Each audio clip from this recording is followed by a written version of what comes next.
Hello, my beautiful friends. I am Laurel Bleadon-Maffei with Illuminating Souls, welcoming you to this episode of Sleepy Bedtime Blessings, a podcast designed to help you rest, relax, and fall asleep, all while deepening in your connection with your beautiful team of angels who love you so. If we're meeting for the first time, I am an angelic practitioner, a spiritual teacher, and an encourager of souls.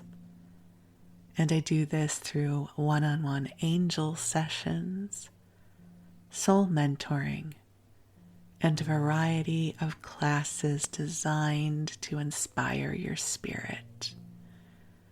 And I invite you to learn more at my website, illuminatingsouls.com, where you can also sign up for my daily inspiration email blast.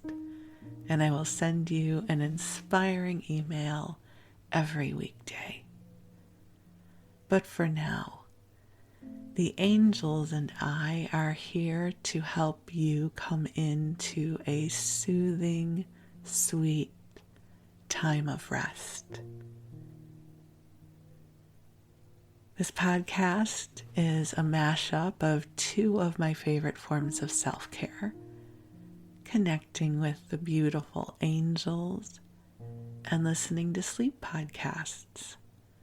I listen to a sleep podcast every single night, and it helps me to shift from my waking consciousness into that beautiful mystery of sleep. And I love sleep podcasts so much that I have created this one for you. That said, you have my invitation to use this podcast in whatever way best serves you.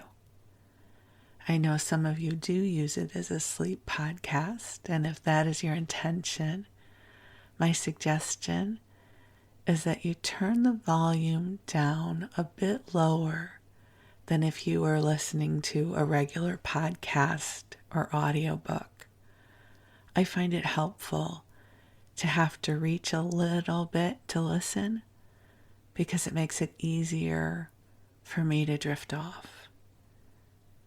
And because this is a sleep podcast, there will be no loud noises, no unexpected surprises. I will be sharing with you in this rambling, soothing tone. So if you're thinking, wow, she's talking pretty softly and she's talking so slowly, well, that's by design. This is not my natural timbre or rhythm, but it's designed to help lull you into a sweet space of rest. And if you're listening during the daytime and I get to keep you company as you go about your day, that's awesome too. So I invite you to get comfortable in whatever way best serves you. And to take some nice deep breaths in and out. So as I was preparing to record this episode, I was guided to pull an angel card from this very sweet oracle deck, which some of you may have. It's called the Original Angel Cards by Kathy Tyler and Joy Drake.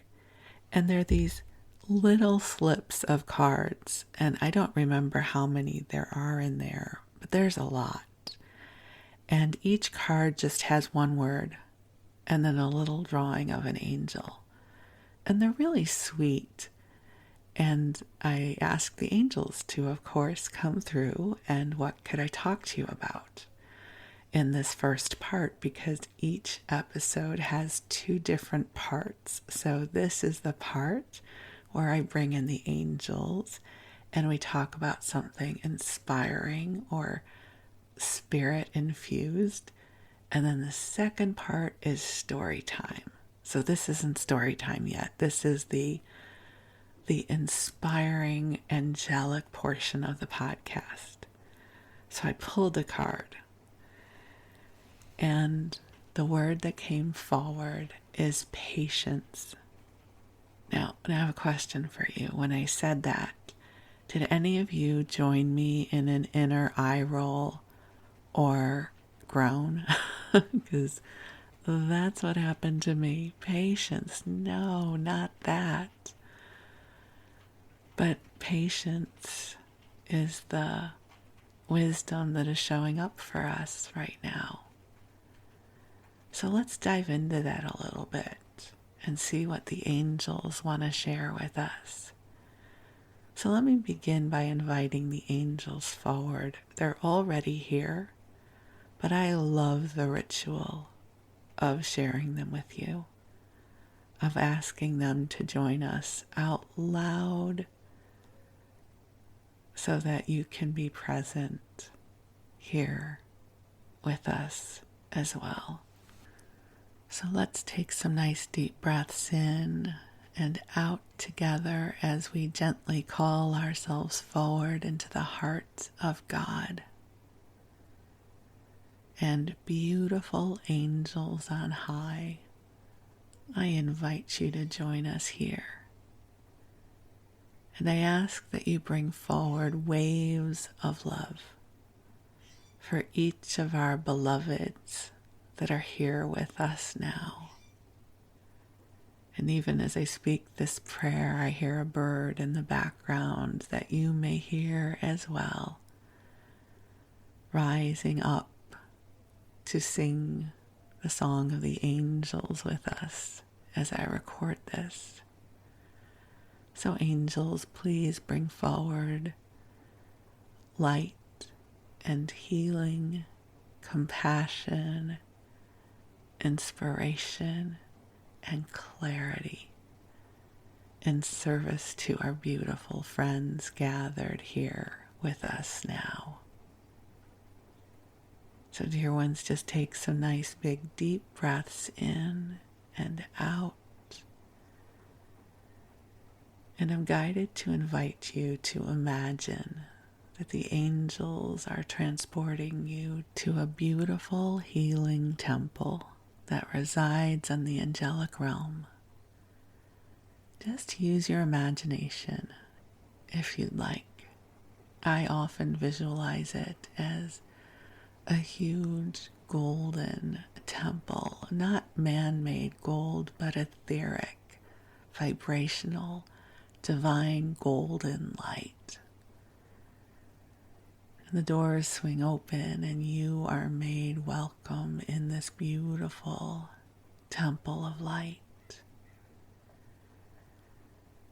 And I love this visualization because it always helps me to remember that this light is always available to us.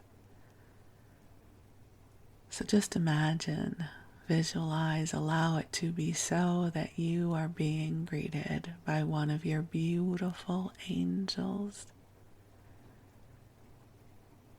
And they guide you over to a healing bed that has been prepared just for you. So while your physical body perhaps is reclined in your earthly bed, your angels are bringing you to this beautiful bed in the healing temple, and they will be bringing healing light to you as you sleep. And you don't even need to know what is up for healing.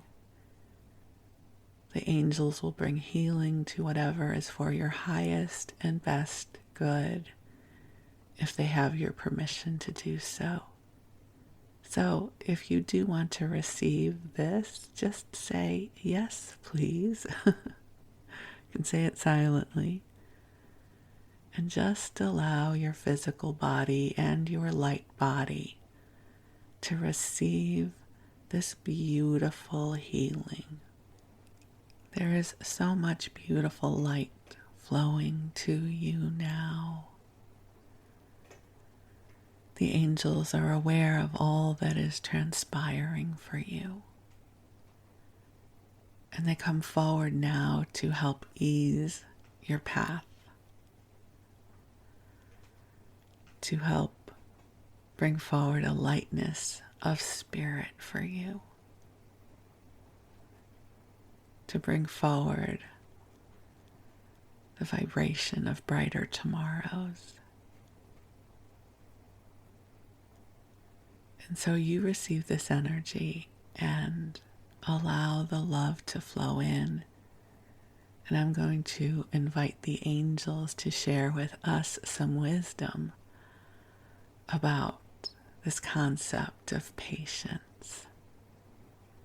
And here is what they want you to know.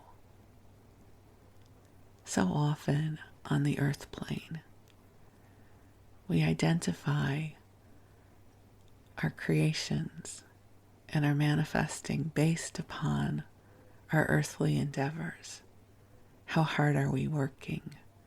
How much effort are we putting into something? But co-creation happens multi-dimensionally. That there are times when you experience yourself in stillness, where perhaps you're not doing something. And there can be this perception that you are being lazy. You're not working hard enough. But what I have come to learn is that often co-creation, being in divine flow, is often about learning patience, because there are times when the flow of co-creation is more powerful than others. And I've learned to be patient, sometimes, not always. For instance, many of the classes that I offer are brought forward through inspiration. And I have learned to wait and listen. It's not about me figuring out what to offer next. I'm a smart person. I know how to figure out what to offer. But if I cultivate my offerings based on my will or my intellect, I find they do not have the flow they have when I make space to listen for divine inspiration. And the divine inspiration does not always come in my timeline. Or perhaps a better way to say that, more often than I would like, I'm waiting. I'm doing the metaphoric toe tap, waiting for the download to happen. But it always shows up. I'll share with you a beautiful metaphor that the angels teach about this concept of patience and co-creation. They say, imagine that you are a master surfer. You are a wonderful surfer, and you have all the right equipment, the right wetsuit, the right surfboard. Your surfboard is waxed or whatever people do to their surfboards to get them ready. And you have taken yourself to the ocean's edge, the perfect time of day. So you have done your part. Your equipment is ready, your physical body is ready, and you are at the ocean's edge. But you know what part you have no dominion over is the state of the ocean. That there are times that the ocean is still and good waves are not available. So no matter how good a surfer you are, you're not going to catch the big wave if the big wave has not been created yet. And I think sometimes in this life, we think we are responsible for the waves as well. We're co-creating in a multi-dimensional universe. And there are times that the creation energy is powerful. And there are times when it is quiet. One of my teachers says, and I love this quote from her, it's from Mary Hulnick at the University of Santa Monica. She says, there is a difference between incubation and inertia. And I have come to learn to discern the two, because I certainly have experienced a lot of inertia in my life as well. But there are times when I am called to go into a pause. I might be tired, I might be irritable, I might not feel the flicker of inspiration or drive to get anything done. And I've learned to be okay with that, because at some point, the pilot light is ignited and I'm ready to go. So I invite you to really look at your own creation cycles. Your creation cycle will be personal to you. Just because your partner or best friend is someone who gets 25 things done in a day, it doesn't mean that this is your style. I'm a steeper. I steep with things. I think about them. I roll around with them. I am typically not a person who rushes into action quickly. I'm not saying that's good or bad. It just is. There are times I'm very spontaneous, but I've learned to be patient with the part of me that steeps. I was working with a friend who was my coach for a while, and we would have these big revelations, and I would leave a session with this list of things, like this is the answer. And the next week, there would be this expectation that I would have taken action, and I never did. I was like, I'm still steeping. It's just my style. And I've learned to have patience with my own process. I remember years ago, I went to a training with a friend. It was a training about social media, and it was a 2-day training. So we left the first day profoundly inspired with lots of ideas. And I went home inspired, and I had dinner and I watched television. My friend went home and she redid her website and she shifted things on social media. And we met up the next morning and she had done all of this. And I said, when did you do that? She said, last night. I said, oh. I said, I had a lean cuisine and I watched television. This is the difference between us. And I've come to learn not to judge this part of me. I've learned to be patient in the way I steep, in the way I attune, in the way I coax myself forward. Because the drill sergeant approach has never, ever worked for me. I just dig my heels in and resist all the more. I like to be coaxed, whether it's coaxing from the angels or the universe or a treat at the end of the day. I do really well with the reward system of something delightful being seated for me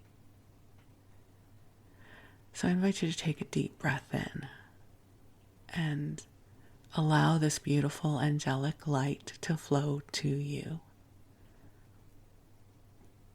And perhaps while you're drifting off, you can gently contemplate your relationship with patience, especially as it relates to your co-creation style, your co-creation archetype. The creative spirit needs time. Here we are these miraculous beings with this vast consciousness that can dream up more than we can ever implement in a lifetime, never mind a day. And so there is this delicious opportunity to be in the expansiveness of consciousness, to wander through the opportunities and the potentials, and then allow them to take form in such a way that we can dance with them on the earth plane. I love that process of creation. So be patient. Be patient with yourself. Be patient with your process.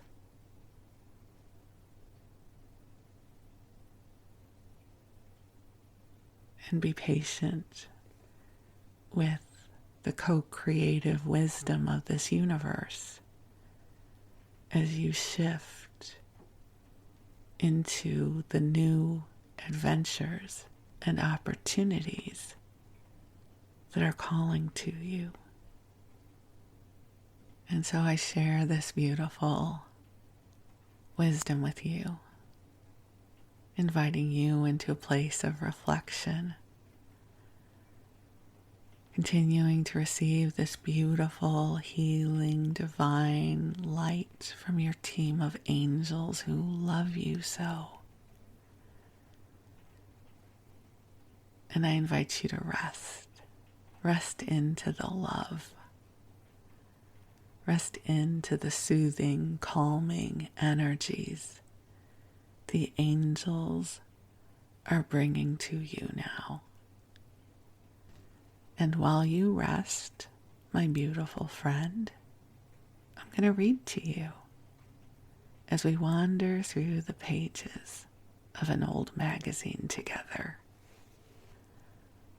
So for this story time, I am guided to go into the Wayback Machine with you, and we are going to go through the pages of Good Housekeeping from 1908. So just to set the stage, women still do not have the right to vote. They will not get this until 1920. So a lot of these articles are about the changing role of women, if they're going to go to college, keeping a tidy house, taking care of the children. And perhaps we'll read some of those articles, but one that I find really interesting is a series that they're doing on model residence towns. I read one, a month or two ago about Pasadena. That was one of the articles in this series. And this one is about Boulder, Colorado. Now, I've never spent any time in Boulder. I've only spent a tiny amount of time in Denver. But as I've shared before, here in the United States, a lot of the cities here that have been developed have only been developed in this way for a very short period of time. And I'm really fascinated how some of these cities came to be. So I thought we could read this article together and learn a little bit more about this part of Boulder's history. So it says Boulder, a progressive mountain town, and this is written by Cora Curtis Long. It's the fifth in a series of model residence towns They've also taken a look at Pasadena, Richmond, Indiana, Wellesley, Massachusetts, and Augusta, Georgia. So if you want to hear any of those others, I've already done Pasadena, but I will look up those articles for you and be happy to include those in a future episode of the podcast. So we start off, it says, on a broad tableland at the base of the Rockies, our beautiful Colorado town unites the wealth of the mountains with the riches of the plains. To the west, so close that a few of the houses seem almost to cling to their abrupt sides, the foothills rise with stupendous strides toward the great range of perpetually snow-capped peaks. To the east stretches the vast level of the plain, broken here and there by shimmering lakes, everywhere in its vari-colored offerings of fruits, grains, and vegetables, attesting to the wonderful productivity of its soil. The mountains furnish a plentiful supply of water, which is distributed over the valley by means of a splendid irrigation system, thus making crop failure a thing unknown here. Boulder possesses all the advantages of a mountain town and is without the disadvantages. With a population of about 12,000, it has 3 railroads, besides an excellent electric interurban service with Denver 29 miles to the southeast. Its own electric streetcar system connects the most important parts of the place. Almost purely residential, it is the home of a high class of citizens.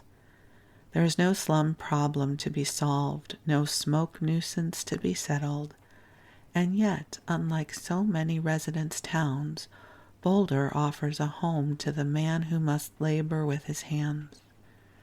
Recent rapid growth has caused the carpenter, the painter, the brick and stonemason to be in demand. Close about the town there is much fruit growing, much vegetable gardening, many poultry farms.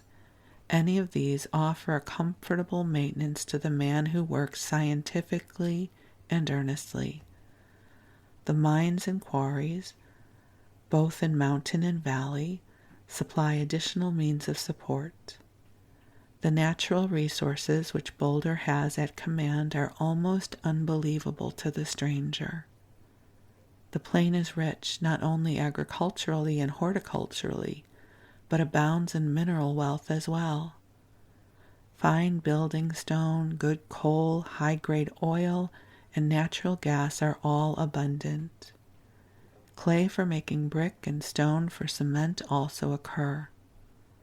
Stone is a material considerably in evidence in the buildings, and the supply is practically inexhaustible. The oil fields are being rapidly developed, the large daily output of oil being excellent grade. Gold, silver, tungsten, zinc, lead, and copper form a very material part of our natural wealth. Gold, silver, and tungsten are especially prevalent, the mountain lands about Boulder being the greatest tungsten-producing region in the world. From the mountains come an unimpeachable supply of drinking water. To them, too, we look for water power. The restless, dashing waters of Boulder Creek are now being harnessed to run one of the largest electric power plants in the United States.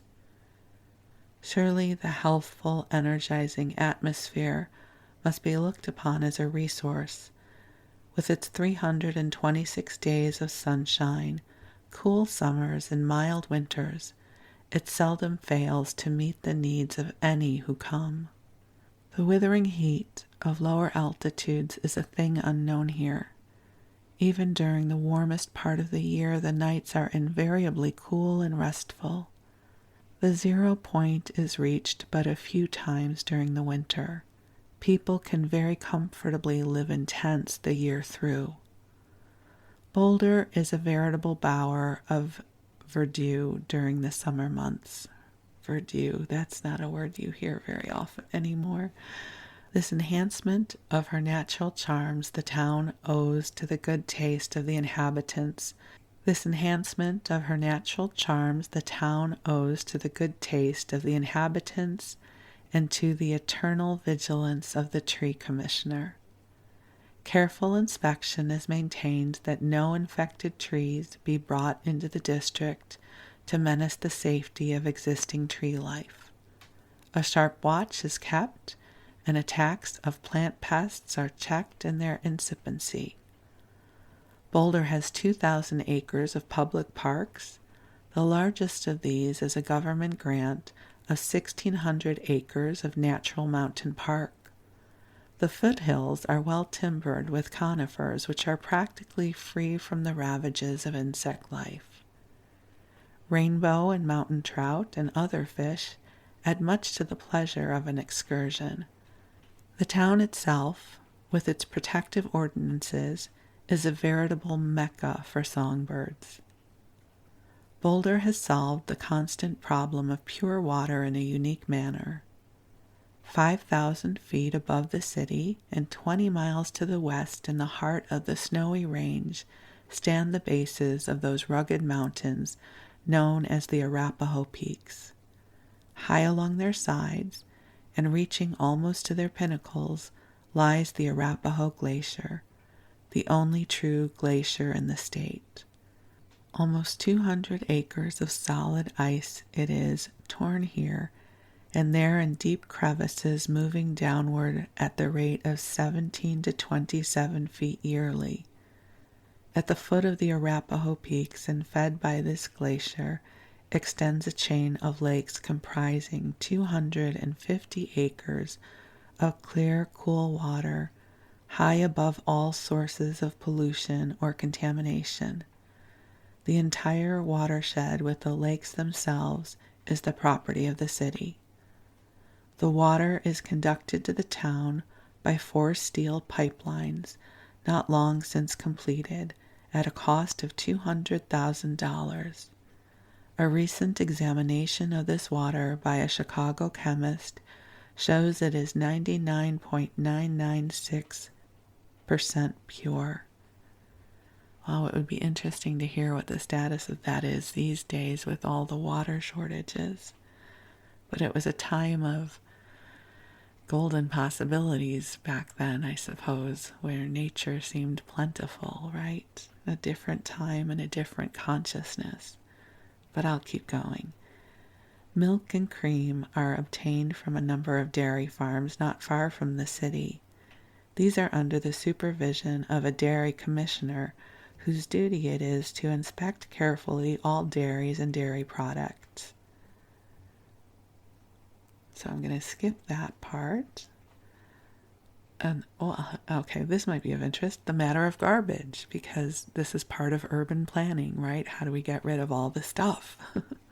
So the matter of garbage is under the supervision of the city teams being employed for its daily removal. The sewage accommodations have of late years been only partially complete because of the rapid extension of the town on all sides. These are being greatly enlarged and extended during the present year. As rapidly as the sewer lines are completed, sewage connection is enforced. When the plans now underway finish, Boulder will have a highly efficient modern drainage system. Small wonder is it that the town has acquired an enviable reputation as a health center. To this place come the ill and exhausted to breathe in health and strength with the ozone-laden, pine-scented air. With a well-equipped, well-organized, paid fire department, 3 fire stations in different parts of the town, and an abundant supply of water under high pressure, a fire seldom reaches the point of destructiveness.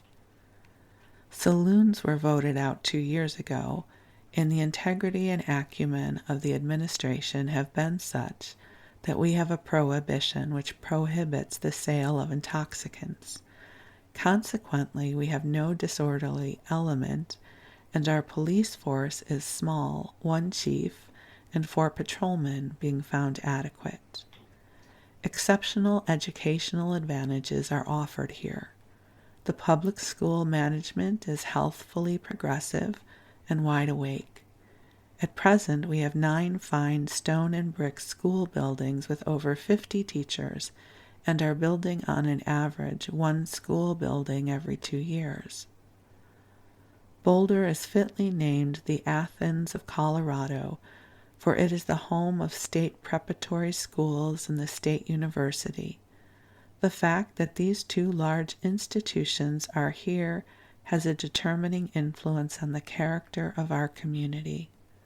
The public has not been slow to recognize the advantages obtainable, and every year families from all parts of the United States make this place their home, that their children may profit by the educational facilities so uniformly and exceptionally good, from the lowest grades of the public school up and to and through the graduate department of the university. The Boulder Carnegie Library and the large library of the State University are counted not the least of Boulder's attractions by many of her citizens. And I just have to say, an aside, I want to do some research into the Carnegie libraries. I'm reading a really lovely book right now called Lost Friends, and they're talking about how this small town got a grant to have a Carnegie library. And I thought, I want to learn more about that. So maybe in another episode we will explore Carnegie libraries. So the Boulder Carnegie Library and the large library of the State University are counted not the least of Boulder's attractions by many of her citizens. The Texas-Colorado Chautauqua grounds lie to the south on an ascending slope, which gradually rises several hundred feet and then falls quickly away into a pine-timbered, vine-grown glen. Here thousands come yearly to rejuvenate physically and mentally. From May till October, the cottages are well filled with tourists from all the states in the Union, while during the Chautauqua proper, which begins July 4th and lasts 6 weeks, the white-tented city which springs up evidences the popularity of the program. Boulder has 11 churches and a new $40,000 YMCA building. In the southeastern part of the town is the University Hospital. The Place Sanitarium is near the center, while the grounds of the Colorado Sanitarium lie toward the northern edge. The tasteful, well-kept houses, smooth lawns, and clean streets with their sparkling mountain water coursing along through stone gutters have not failed to influence for the better the lives of the residents, nor to add to the pleasure of our sojourners. Professor Richard Moulton of the University of Chicago says, "I do not know that I have ever seen so much good taste in the architecture of private dwelling houses in any single place." With an excellent grade of coal at about $4 per ton delivered, and a correspondingly cheap supply of natural gas, the question of heating is by no means a terrifying one, especially when one considers that the townsman often eats his New Year's dinner out of doors, so summer-like are many of the winter days.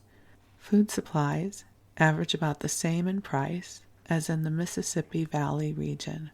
Clothing may be secured at correspondingly reasonable rates. And then the article abruptly ends. So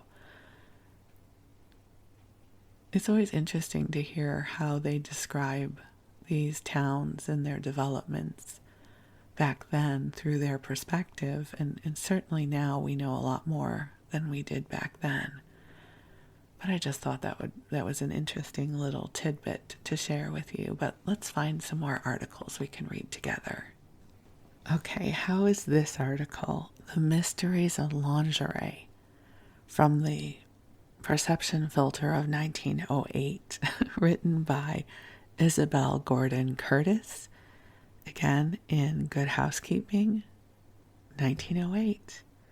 So one morning, I watched a pretty girl busy with a bodkin, I don't know what that is, and a roll of ribbon, threading into her underwear the silk tie strings which fashion demands. Piece after piece of fresh laundry was laid aside, ready for wear, but every inch of ribbon that adorned it was snowy white. "You don't run to color, do you?" I asked. "Never," answered the girl emphatically. "Never since I saw May Robinson in The Rejuvenation of Aunt Mary. That was an awful object lesson." Sorry, the birds are going crazy out here. A little extra ambiance for your listening pleasure. Before that, I made my lingerie gorgeous with blue, pink, even yellow ribbon. When I saw Aunt Mary drop her kimono and step out in a bewildering fluff of lace-trimmed, ribbon-adorned lingerie, I lost my breath for a second. She was the most ridiculous old object you can imagine. If she could only have been satisfied with baby blue ribbon, but no. She flounced about the stage with yards of ribbon, 2 inches wide, fluttering about her, ribbon crimson as rambler rose. The old lady, after 60 quiet, unfashionable years in her country home, goes, for a visit to New York, and comes back rejuvenated, not only in soul but in wardrobe, manners, even morals. Her up-to-date lingerie was the limit. She had brought the most exaggerated styles in the shops. No wonder they scared her staid old servant into a fit. It was nothing but a clever bit of comedy. Still, it must have set a lot of women in the audience thinking, as it did me. They saw what guys they had made of themselves with splashes of bright ribbon showing through transparent waists. It must have been some kind of burlesque show, I imagine. Okay, so we'll keep going. The girl was right. It only requires the multitude to seize a fashion pretty and refined in itself to make it grotesque, so much so it's stamped out of existence, or else relegated to such a stage of simplicity as the hoi polloi would never imitate. This sort of thing goes on constantly like a cycle in the world of fashion. Here, said a French woman who runs a trousseau shop in a big city, here's the most chic thing in corsets. She laid before me the daintiest girdle imaginable, made of white satin, powdered with embroidered rosebuds and pinks and greens of such delicacy they fairly faded into the background. "And that?" I queried, pointing to another corset of radiant yellow satin, splashed with purple pansies.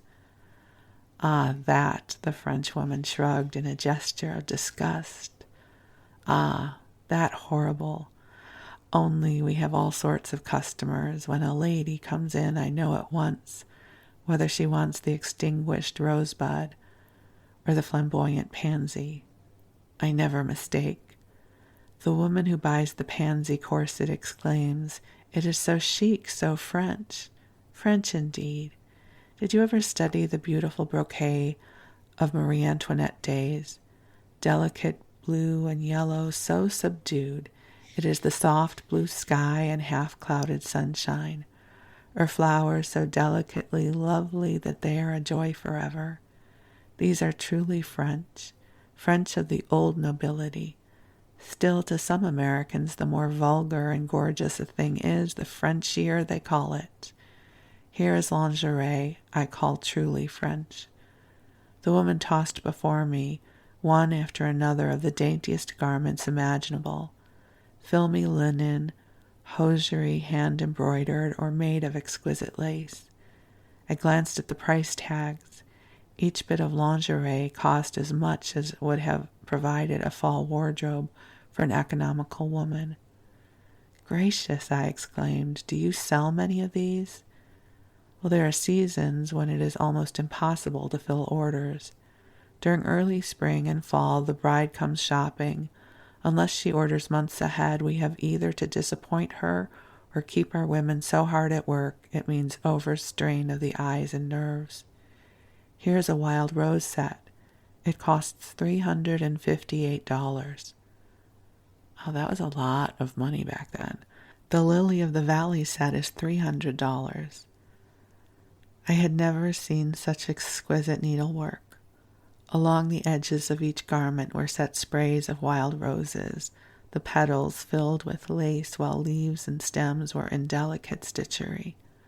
Lilies of the valley bordered the other set. Sprays of leaves, graceful stems, and bell-like blossoms were tossed here and there in profusion, then cut out with a charm of irregularity as real as the blossom itself. I hinted at extravagance. Ah, do not be one more woman to maim the rich for spending their money, cried the little Frenchwoman. Unless you are in the business, you cannot guess what a boon this work is for the woman who has to earn a living by her needle. We provide work all the year round and pay good prices to women of refinement. 50 years ago, a girl was taught to sew beautifully. A machine never touched one of these garments. Every seam was sewn by hand. The middle-class woman cultivates a taste for clothes far beyond her means and imitates the lingerie of the rich at the lowest possible price. Her demand is catered to by the department store. She is speaking the truth when she tells of buying underwear for less than the goods would have cost.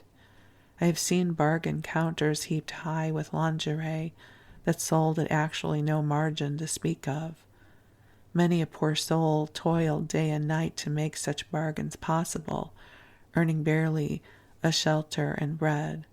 Let the rich woman spend her money as lavishly as she will. She is providing comfort and employment in many a home. Corsets and underwear were not the only lovely things in the trousseau shop. There were bridal petticoats of white brocade satin with scalloped flounces of white Spanish lace and ruffles of chiffon beneath. One of these cost as much as an entire outfit of underwear. Then you could imagine nothing so fascinating as tea jackets and kimonos of painted chiffon, exquisite as a butterfly's wing and almost as fragile. Here's the most expensive corset in my shop, said the Frenchwoman.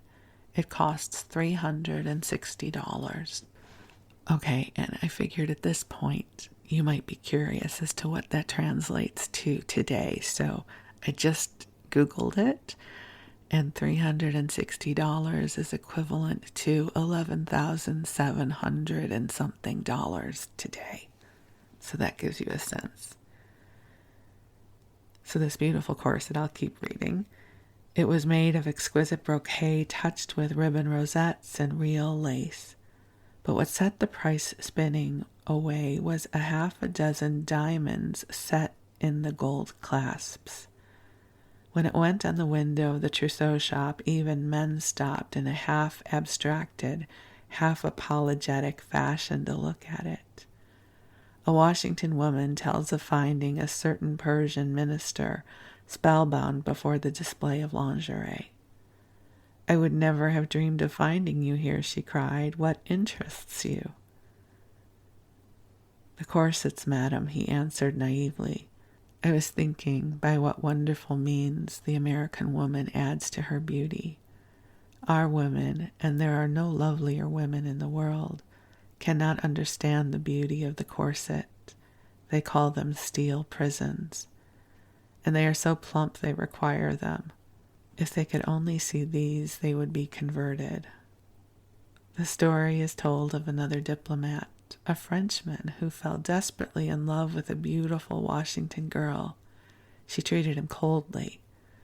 There was a kindly American matron to whom he frequently turned for guidance in the ethics of a new civilization. On Christmas afternoon he appeared the picture of dismay and unhappiness. Ah, dear madam, he cried, she has given me the terrible rebuff. She has said without words, I do not love you. What has happened now? I sent her a Christmas gift, the loveliest gift I could find. I enclosed a note telling her how dearly I loved her. In half an hour the box was returned with a message that she could not accept such a gift. Well, what did you send her? Corsets, the most beautiful corsets I could find. Why, my dear boy, you should never have sent such a thing as that to a lady. No American girl could accept such a gift from a man. It would not be exactly proper. Proper, cried the perplexed diplomat. Why not proper? Do you think that really happened? I don't know. Okay, it's an anecdote, perhaps. A lady in my country would have been perfectly charmed. They were not ordinary corsets. They cost $60. Still, they were not a proper gift, said his friend emphatically. Our American civilization may be queer in spots, still it has produced a type of woman quite different from the French woman. Even she is prudish today in comparison with her great-grandmother, to whom the making of a toilette was the event of a day. She sat in a boudoir in exquisite negligee, held receptions for her men friends while she was being painted, powdered, and patched. And that brings us to the end of that article. Oh my God, I am so happy I incarnated after the age of corsets. I would be so crabby all the time. Have you watched things like The Gilded Age and, where women are sort of boned into these garments that restrict breathing? I couldn't have done it. This is a good era, I think, now. At least for me. My, how things have changed, huh? So thank you for letting me share these articles with you. A little bit of insight to the lingerie of the day, as well as what was happening in Boulder, Colorado. And perhaps by now you are off having the sweetest of dreams. So I'm so grateful for our time together. Thank you for allowing me to share this time with you. You are very precious in this world, and I am always grateful for our time together. So you rest well, and we will talk again soon. And if you're still wide awake and you need some more content, there are over 130 episodes in the archive. So just go ahead and queue one up, and I will continue rambling and meandering and keeping you company. So thank you so much. Sweet dreams.